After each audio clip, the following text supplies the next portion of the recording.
بسم اللہ الرحمن الرحیم الرحمن علم القرآن خلق الانسان علمہ البیان۔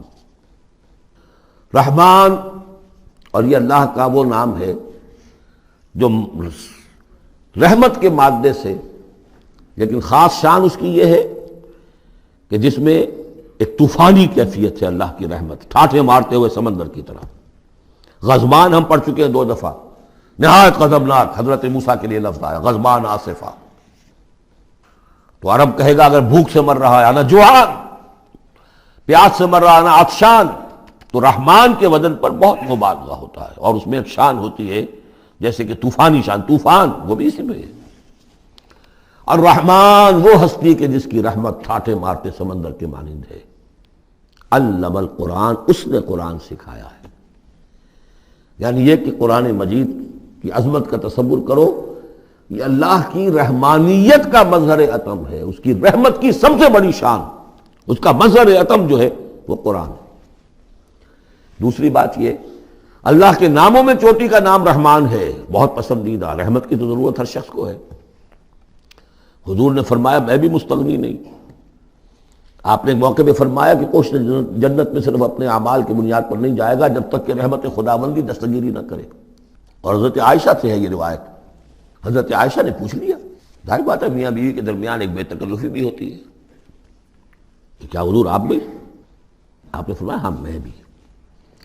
الا ان یتغمدنی ربی برحمتہ، میں بھی جنت میں نہیں جا سکوں گا مگر اس صورت میں کہ میرا رب مجھے اپنی رحمت سے ڈھانپ لے۔ تو رحمان چوٹی کا نام ہے اللہ کے ناموں میں سے، اور جو علم اللہ نے دیا ہے انسان کو اس میں چوٹی کا علم قرآن ہے۔ ایک علم وہ ہے ریویلڈ نالج جس کی چوٹی یہ ہے، ایک علم ہے ایکوائرڈ نالج، رفتہ رفتہ انسان جا رہا ہے، لیکن سب سے اونچا علم، سب سے بڑا علم خلق الانسان، اسی نے انسان کو بنایا، اور اس کی کریشن کا کلائمیکس انسان ہے، تخلیق کی معراج انسان ہے۔ خلقتہ بیدی، اپنے دونوں ہاتھوں سے بنایا ہے، جس میں عالم امر اور عالم خلق جمع ہو گئے۔ اس سے آگے علمہ البیان، جو صلاحیتیں انسان کو دی ہیں ان میں چوٹی کی صلاحیت جو ہے بیان ہے۔ انسان کو کہا گیا حیوان ناطق، نطق، قوت بیان۔ اور یہ بات ہمیں معلوم ہے کہ یہ جو انسان کا جو برین ہے، ظاہر بات ہے گوریلاز میں بھی ہے، چمپینزیز میں بھی ہے، اور بھی حیوانات کے اندر بھی ہے، گھوڑے کا بھی برین ہے، لیکن یہ برین جیسے جیسے رفتہ رفتہ لوور اینیمل سے اوپر آپ آ کر دیکھتے ہیں، ہائیسٹ انسان کے اندر آ کر اس کا جو گرے میٹر ہے، وہ جو ہائیسٹ ایوالڈ فارم ہے، اس میں مختلف ایریاز ہیں۔ یہ ویژن کا ایریا ہے، آنکھ سے جو انفارمیشن جا رہی ہے وہ پھر ڈسائفر ہوتی ہے گرے میٹر کے اس پچھلے حصے کے اندر، ہیئرنگ ایریا ہے۔ لیکن سب سے بڑا رقبہ جو ہے وہ ہے اسپیچ سینٹر، اور اس کے 2 حصے ہیں، دوسرے کی بات سننا اور سمجھنا، پھر اپنی بات کہنا۔ یہ 2 ایسپیکٹس ہیں اس کے۔ تو اسپیچ سینٹر، اس میں دونوں چیزیں آ جائیں گی، کلام کا فہم اور پھر کلام کو دوسروں تک پہنچانا۔ تو علمہ البیان، اللہ نے صلاحیتیں تو اور بھی دی انسانوں کو بہت سی، آنکھ بھی دی، کان بھی دیا، لیکن یہ آنکھ اور کان تو حیوانات میں بھی ہے، بلکہ بعض حیوانات کی بصارت ہم سے کہیں زیادہ آگے ہے۔ بعض حیوانات وہ ہیں کہ جنہیں روشنی کی بھی ضرورت نہیں دیکھنے کے لیے، بغیر اندھیرے میں بھی دیکھتے، ہم تو اندھیرے میں نہیں دیکھ سکتے۔ اس طرح کان، گھوڑے کا کان جو ہے اس کے کان کھڑے ہو جاتے ہیں اینٹنا کی طرح سے، اگر کہیں سے آہٹ ہو، جب یہ آپ کے گھوڑ سوار نے کچھ نہیں دیکھا، نہ سنا ہے، لیکن ذرا سی آہٹ کہیں کہ گھوڑے نے سن لی۔ اس حوالے سے باقی چیزیں جو ہیں ان میں تو یہ کہ علیحدہ علیحدہ گنا جائے گا تو صلاحیتیں باقی شاید انسان سے بہتر بھی دوسرے حیوانات میں ہیں۔ سونگھنے کی صلاحیت کتے میں جتنی ہے، ہمارے پاس تو 1/100 بھی نہیں۔ حیوانات میں سونگھنے کا ایریا جو ہے وہ بہت بڑا ہوتا ہے برین کے اندر، وہ سونگ کر چیزوں کو اندازہ کرتے ہیں کھانے کی ہے کہ نہیں ہے۔ لیکن انسان کے ہاں آ کر ہائیسٹ لیول آف برین میں یہ اسپیچ سینٹر ہے۔ اب یہ جو 4 آیتوں سے 3 جملے بنے، الرحمن آیت 1 ہو گئی لیکن جملہ تو نہیں بنا۔ الرحمن مبتدا ہے، علم القرآن خبر ہے، جملہ اب بنا، تو جملے 3 ہوئے، الرحمن علم القرآن خلق الانسان علمہ البیان۔ اس کو جو ریشو پروپورشن کا قاعدہ ہوتا تھا نسبت و تناسب کا حساب میں ارتھمیٹک میں 3 ویلیوز دی گئی ہیں، چوتھی تلاش کرو۔ چوتھی ویلیو اس میں کیا ہے جو مضمر ہے، چھپی ہوئی ہے؟ انسان کو جو بہترین صلاحیت اللہ نے دی ہے قوت بیان، اس کا مصرف بھی ہونا چاہیے بہترین۔ اس کا بہترین مصرف یہ ہے کہ قرآن سمجھو اور سمجھاؤ، قرآن پڑھو اور پڑھاؤ۔ جیسے کہاوت ہے کہ توپ اس لیے نہیں بنتی کہ اس سے مکھیاں ماری جائیں، اسی طرح اتنی بڑی صلاحیت جو تمہیں اللہ نے دی ہے، اسی صلاحیت کو وکلاء استعمال کرتے ہو، جو اچھا آرگو کر سکے اس کی فیس بڑھتی چلی جاتی۔ ڈیماگوگ کوئی لیڈر ہے، بڑی اچھی تقریر کر سکتا ہے، وہ مرنے مارنے پر جو ہے مجمع کو آمادہ کر دے گا، لوگوں کو آمادہ کر دے گا، وہ اپنی گردنیں کٹوا دیں گے، لیڈر بن جائے گا۔ تو یہ صلاحیت جو ہے اس لیے نہیں ہے کہ تو دنیا میں لیڈریاں اپنی بناؤ اس کے ذریعے سے، اس کا مصرف کیا ہے؟ قرآن سمجھو اور سمجھاؤ۔ یہ ہے بیان، اللہ کا بیان۔ اس بیان کو سمجھنا، پہلے تو اسپیچ سینٹر کا وہ حصہ جو ہے اس کو سمجھے، اور پھر اسپیچ سینٹر کا جو دوسرا جو حصہ ہے وہ اس کو بیان کرے۔ چنانچہ اس کو کھول کر بیان کر دیا محمد رسول اللہ صلی اللہ علیہ وسلم نے۔ حدیث ہے آپ کی جس کے راوی ہیں عثمان ابن عفان۔ دیکھیے نام کے اندر بھی وہ قافیہ مل رہا ہے، الرحمن علم القرآن خلق الانسان علمہ البیان عن عثمان ابن عفان۔ اب عفان کے بیٹے عثمان نے روایت کیا، حضور نے فرمایا خیرکم من تعلم القرآن وعلمہ، اور خیر یہاں پر سپرلیٹو کے سنس میں آ رہا ہے، تم میں بہترین لوگ وہ ہیں جو قرآن سیکھیں اور سکھائیں۔ اب سورہ قمر کے فوراً بعد یہ وَلَقَدْ يَسَّرْنَا الْقُرْآنَ لِلذِّكْرِ فَهَلْ مِن مُدَّكِرٍ الرحمن علم القرآن خلق الانسان علمہ البیان الشمس والقمر بحسبان۔ یہ سورج اور چاند سب ایک حساب کے ساتھ ہیں، ان کی گردش حساب کے ساتھ ہے، اسی حساب سے دن بن رہے ہیں، راتیں بن رہی ہیں، ہفتے اور سال اور مہینے بن رہے ہیں۔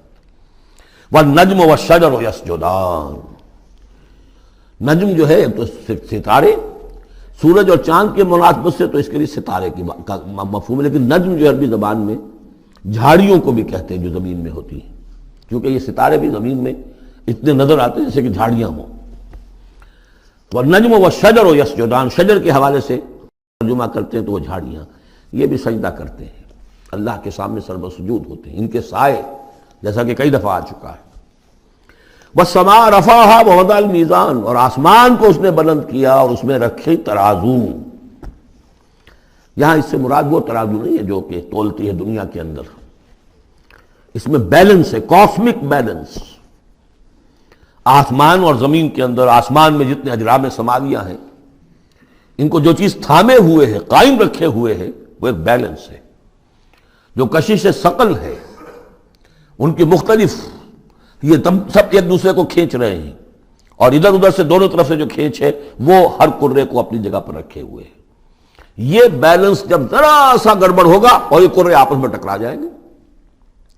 فاصلے ہی کہیں تو ہوتا ہے conversely proportional to the distance, لہذا وہ جو گریویٹیشنل فورس ہے، اگر ایک طرف سے ذرا فاصلہ کم ہو گیا اس کا مطلب دوسری طرف بڑھ گیا، تلپٹ ہو جائے گا۔ تو یہ کاسمک بیلنس ہے۔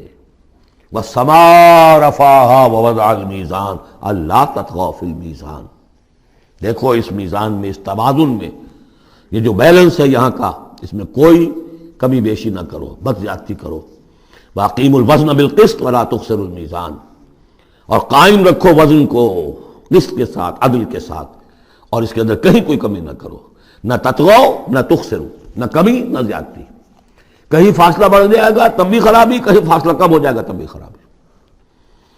وَالْأَرْضَ وَضَعَهَا لِلْأَنَامِ، الفاظ کی مناسبت سے بعض لوگوں نے سمجھا کہ ترازو ہی مراد ہے، تو ٹھیک ہے، اس میں کوئی حرج نہیں ہے اگر مراد لی جائے، لیکن ترتیب دیکھیے جس طرح یہ آ رہا ہے الشمس والقمر بحسبان۔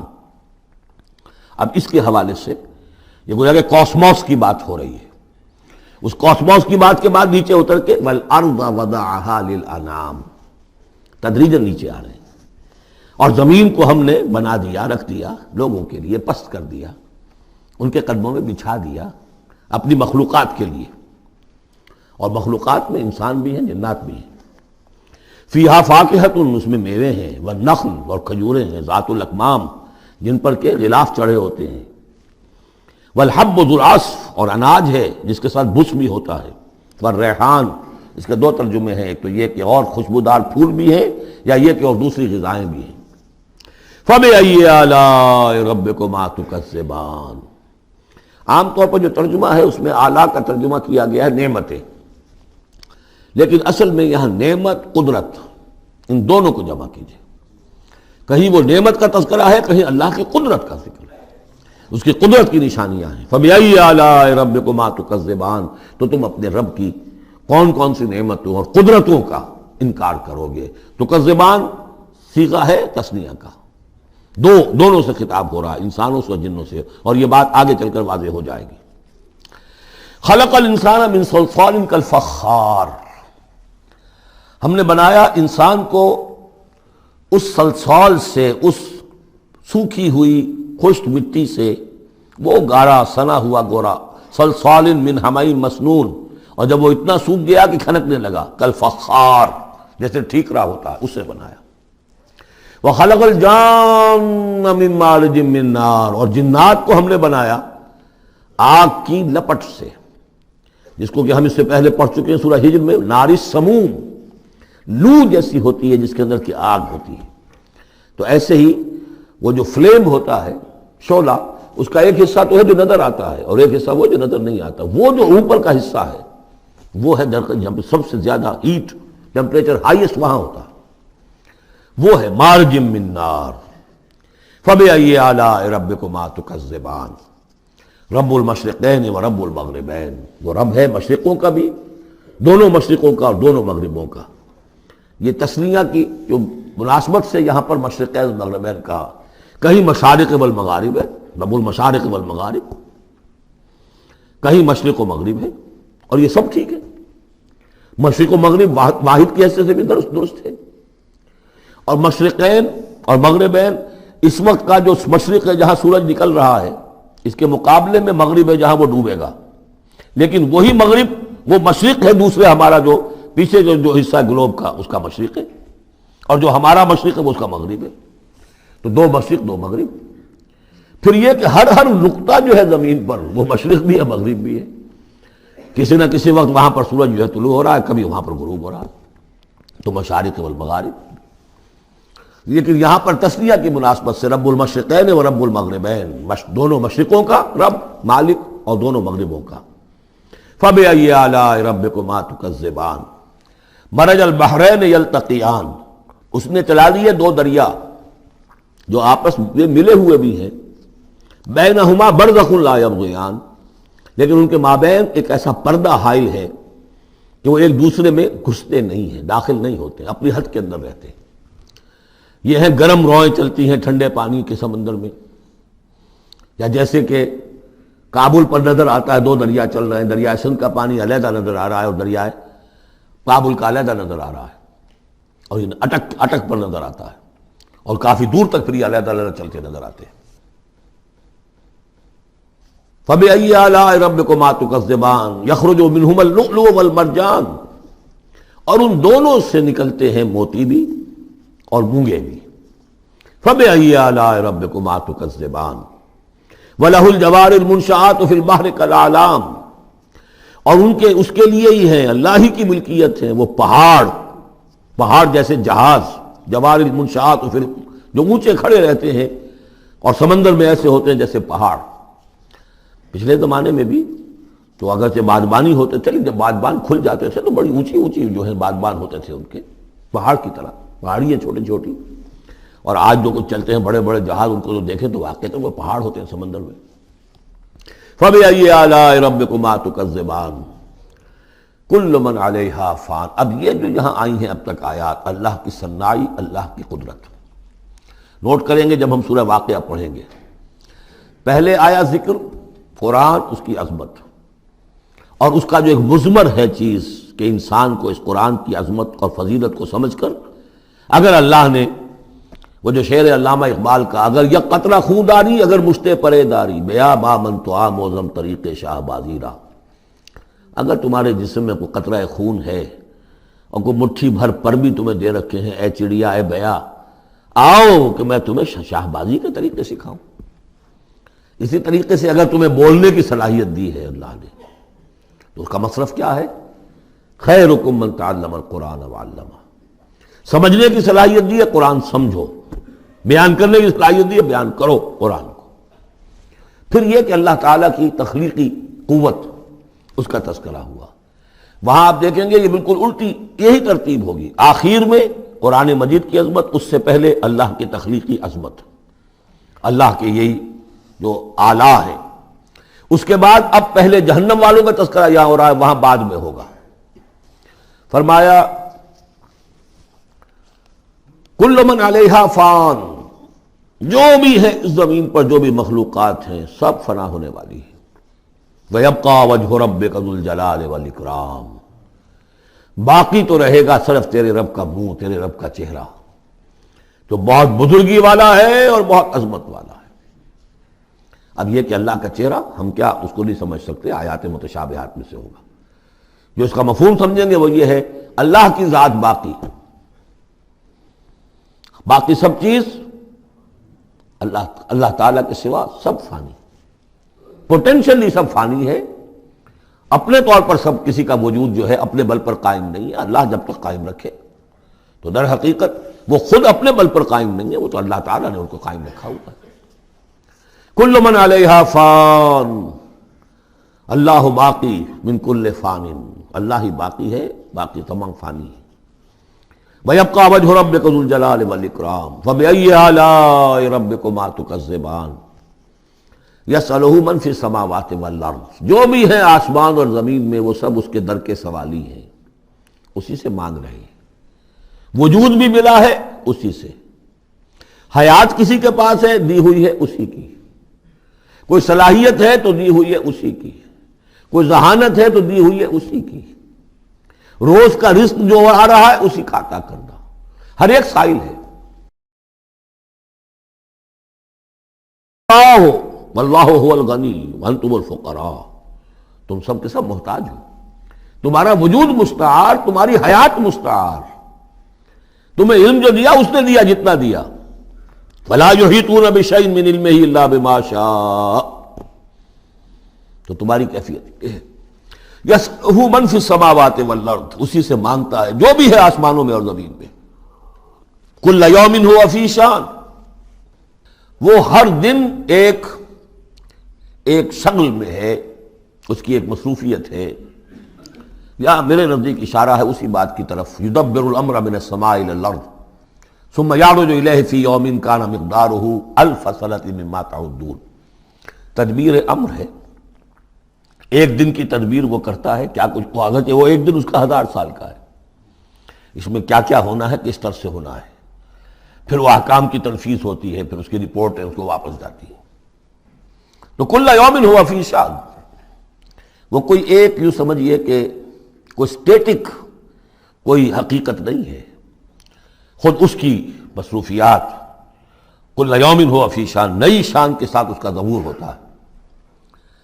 کل یوم ہوا فی شان فبأی آلاء ربکما تکذبان سنفرغ لکم ایھا الثقلان۔ اب یہاں پر کھل کر بات کی کہ یہ تکذبان کیوں کہا جا رہا ہے، ہم جلد ہی فارغ ہو جائیں گے تمہارے لیے، اے دو بھاری قافلوں، اے انسانوں کا قافلہ اور اے جنات کے قافلے۔ ابھی جو ہے اس کائنات کو ہم نے چلایا ہوا ہے، ابھی مہلتیں ہم نے دے رکھی ہیں، وقت مقرر کیا ہوا ہے، اجل مسمى ہے اس کائنات کی بھی اور ہر قوم کی بھی، لکل امت اجل، ہر امت کے لیے بھی ایک اجل ہے، ہر ایک فرد کی اجل ہے، وہ سب ہے، لیکن عنقریب ہم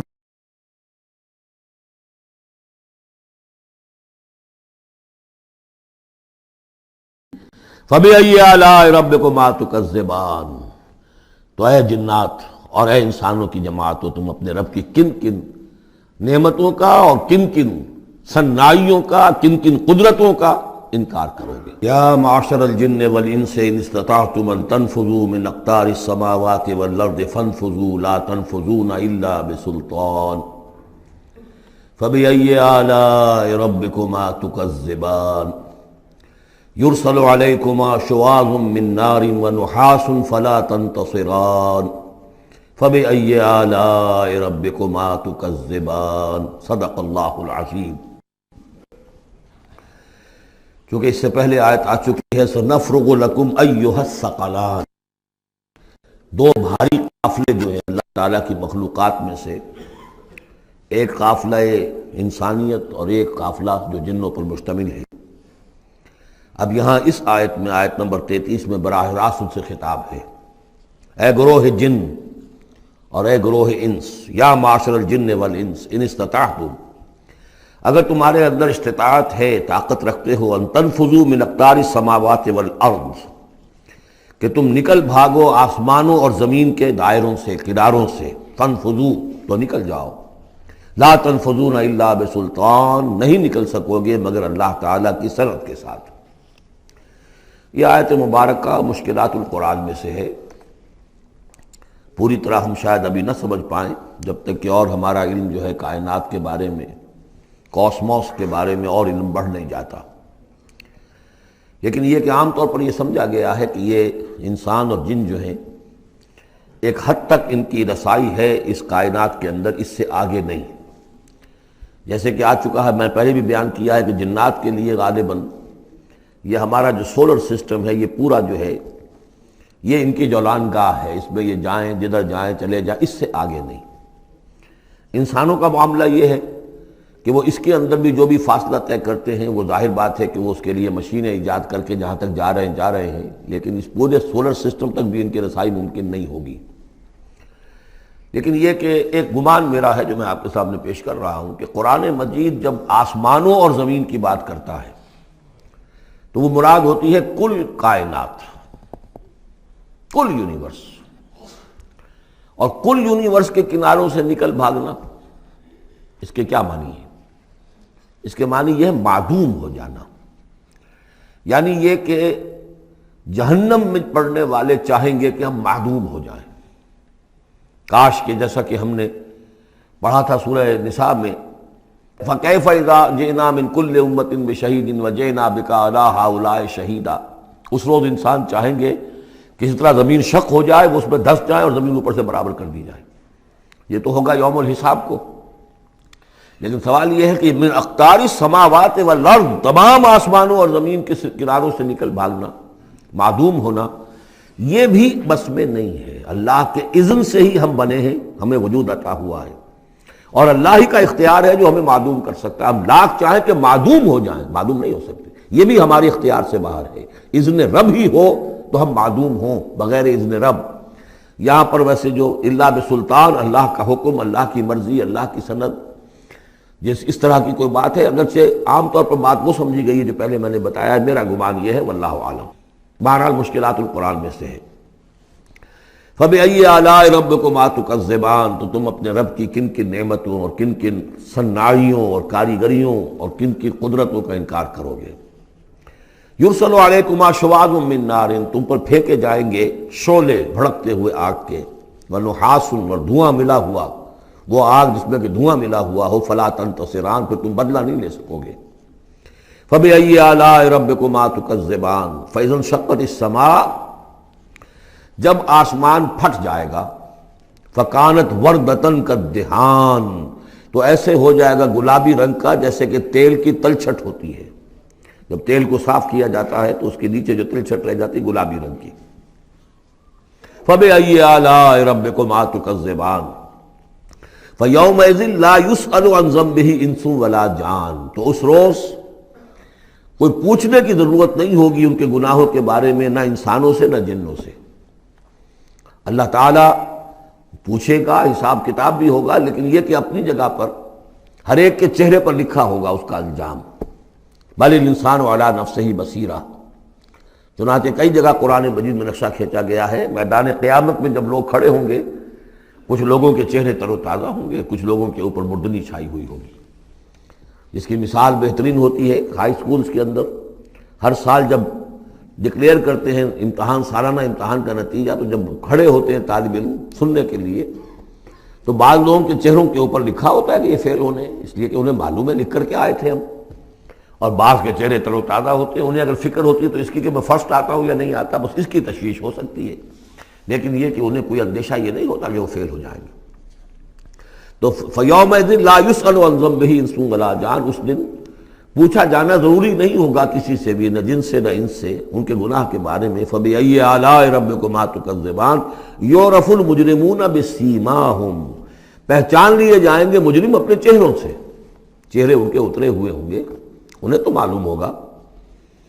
یعرف المجرمون بسیماہم فیؤخذ بالنواصی والاقدام، پھر ان کو پکڑا جائے گا ان کی پیشانی کے بالوں سے اور پاؤں سے، یعنی ہر ایک کو کوئی فرشتہ جو ہے وہ ادھر سے اس کی پیشانی کے بال پکڑے گا اور ادھر سے اس کی ٹانگیں پکڑ کر ٹاس کرے گا اسے۔ فَبِأَيِّ آلَاءِ رَبِّكُمَا تُكَذِّبَانِ هَٰذِهِ جَهَنَّمُ الَّتِي يُكَذِّبُ بِهَا الْمُجْرِمُونَ، جب پھینکا جائے گا اسے جہنم، یہ ہے وہ جہنم کہ جس کو جھٹلاتے رہے تھے وہ لوگ کہ جو جھٹلانے والے تھے۔ هَٰذِهِ جَهَنَّمُ الَّتِي يُكَذِّبُ بِهَا الْمُجْرِمُونَ، جسے مجرم گناہ گار جھٹلاتے رہے۔ یطوفون بینہا و بین حمیم آن، اب وہ چکر لگاتے رہیں گے، اس آگ سے نکلیں گے، پانی پینا چاہیں گے تو وہ پانی کھولتا ہوگا، حمیم آن، کھولتے پانی کے اور اس آگ کے درمیان۔ فَبِأَيِّ آلَاءِ رَبِّكُمَا تُكَذِّبَانِ، اب یہ تو اہل جہنم کا انجام ہے جو یہاں بیان ہو گیا۔ یہاں جنتیوں کے انجام سے پہلے ان کا بیان ہے، سورہ واقعہ میں پہلے جنتیوں کا بیان آئے گا اور پھر اہل جہنم کا بیان آئے گا، ترتیب عکسی۔ وَلِمَنْ خَافَ مَقَامَ رَبِّهِ جَنَّتَانِ، اور جو بھی اپنے رب کے حضور میں کھڑے ہونے سے ڈرتا رہا، لرزا و ترسا رہا، اس کے لیے دو جنتیں ہیں۔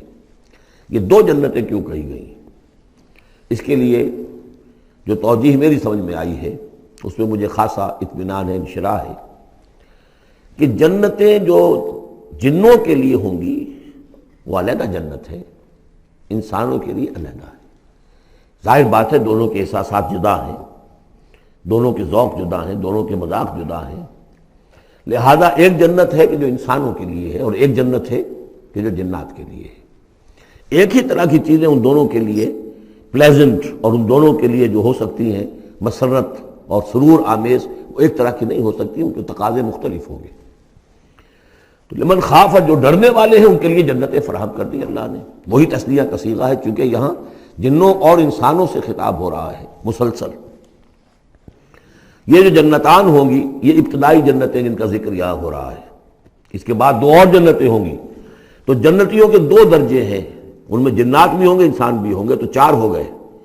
کمتر درجے کے جنتی انسان اور جن دو، اور برتر درجے کے جنتی انسان اور جن دو، تو دو اور دو چار۔ تو یہاں پر اس سورہ مبارکہ میں جنتوں کا ذکر ہے۔ پہلے یہ کمتر درجے کے جنتیوں کا ذکر ہو رہا ہے۔ وَلِمَنْ خَافَ مَقَامَ رَبِّهِ جَنَّتَانِ فَبِأَيِّ آلَاءِ رَبِّكُمَا تُكَذِّبَانِ ذَوَاتَا أَفْنَانٍ، اس کی بہت سی شاخیں ہوں گی اس جنت کی۔ فَبِأَيِّ آلَاءِ رَبِّكُمَا تُكَذِّبَانِ فِيهِمَا عَيْنَانِ تَجْرِيَانِ، ان دونوں میں چشمے ہیں۔ اب عینان، ایک ایک جنت میں ایک ایک چشمہ ہے جو بہہ رہا ہے۔ فَبِأَيِّ آلَاءِ رَبِّكُمَا تُكَذِّبَانِ، اپنے رب کی کون کون سی نعمتوں کو جھٹلاؤ گے۔ فِيهِمَا مِن كُلِّ فَاكِهَةٍ زَوْجَانِ، اور ان دونوں میں ہر طرح کے جو میوے ہیں ان کی دو دو قسمیں ہیں، جوڑے۔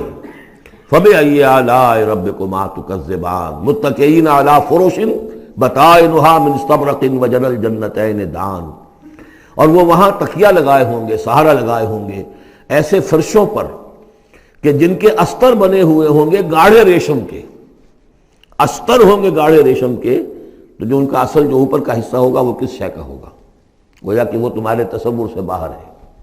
وَجَنَى الْجَنَّتَيْنِ دَانٍ، اور دونوں جو باغ ہیں دونوں جنتوں کے، ان کے جو پھل ہیں میوے وہ جھک رہے ہوں گے، نیچے کو ہوں گے، تاکہ آرام سے جنتی جو ہے جو چاہے حاصل کر لے۔ فَبِأَيِّ آلَاءِ رَبِّكُمَا تُكَذِّبَانِ فِيهِنَّ قَاصِرَاتُ الطَّرْفِ، ان جنتوں میں ہوں گی وہ عورتیں کہ جن کے نگاہیں نیچے جھکی ہوئی ہوں گی۔ عورت کے اندر شرم اور حیا جو ہے اس کا خاص زیور ہے، یہ خود اس کے حسن کا ایک حصہ ہے۔ تو نگاہوں کا نیچا ہونا یہ اصل میں حیا اور شرم کی علامت ہے، نیچے نگاہ والی۔ لم یطمثن انس قبلہم ولا جان، ان کو چھوا نہیں ہوگا اس سے پہلے نہ کسی انسان نے نہ جن نے، ان سے پہلے۔ یعنی ظاہر بات ہے کہ جو جنوں کی جنت ہے اس میں ان کی مناسبت سے ان کے لیے بیویاں ہوں گی، اور جو مردوں کی انسانوں کی جنت ہے ان کے لیے ان کی مناسبت سے ہوں گی، اور وہ جو ہوں گی جو جنت جو جنات کی ہے ان میں جو بھی ان کے لیے ہوں گی ان کی بیویاں انہیں بھی کسی جن نے پہلے چھوا نہیں ہوگا، اور اسی طرح انسانوں کے لیے جو جنت ہوگی اس میں جو ان کو بیویاں دی جائیں گی ان کو کسی انسان نے پہلے نہیں چھوا ہوگا۔ فَبِأَيِّ آلَاءِ رَبِّكُمَا تُكَذِّبَانِ كَأَنَّهُنَّ الْيَاقُوتُ وَالْمَرْجَانُ، وہ جو ہوں گی بیویاں دی جائیں گی ان جنتوں میں وہ ایسے ہوں گی جیسے لال اور مونگے۔ فَبِأَيِّ آلَاءِ رَبِّكُمَا تُكَذِّبَانِ هَلْ جَزَاءُ الْإِحْسَانِ إِلَّا الْإِحْسَانُ، کیا احسان کا، بھلائی کا، نیکی کا بدلہ احسان اور بھلائی کے سوا بھی کچھ ہو سکتا ہے؟ ان لوگوں نے اللہ کے لیے، اللہ کے دین کے لیے، اللہ کے احکام کی پابندی میں جو کچھ بھی انہوں نے محنتیں کی، کوششیں کی، اب ظاہر بات ہے کہ اللہ تعالیٰ کو اس کا بدلہ انہیں دینا ہے انہی صورتوں میں۔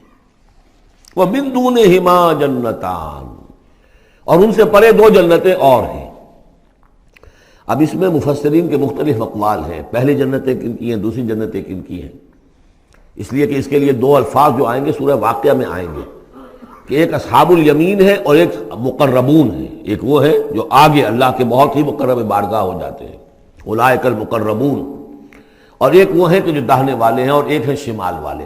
تو ایک تو ہے بنیادی، یہ گمراہ تھے، یہ جہنمی، یہ نیک تھے، اور یہ جو ہے جنتی ہیں، لیکن ایک ہے بہت آگے والے، فالسابقون سابقون اولئک المقربون، وہ لوگ جو آگے نکل جانے والے ہیں، وہ جو بلند تر نیکیوں والے ہیں، بلند تر مقامات والے ہیں۔ جیسے کہ سورہ توبہ میں ہم نے پڑھا تھا والسابقون الاولون من المہاجرین والانصار والذین اتبعوہم بإحسان، تو دو درجے ہو گئے تھے۔ تو اس طرح یہاں پر جو میرے نزدیک پہلی جنتوں کا تذکرہ جو ہے وہ در حقیقت ہے جو کم تر جنتی ہیں، اصحاب الیمین، اور اب جو تذکرہ ہو رہا ہے وہ ہے جنت ان کی کہ جو مقربین بارگاہ ہیں، سابقین۔ وَمِن دُونِهِمَا جَنَّتَانِ، اور ان دونوں کو پرے اور دو جنتیں ہوں گی۔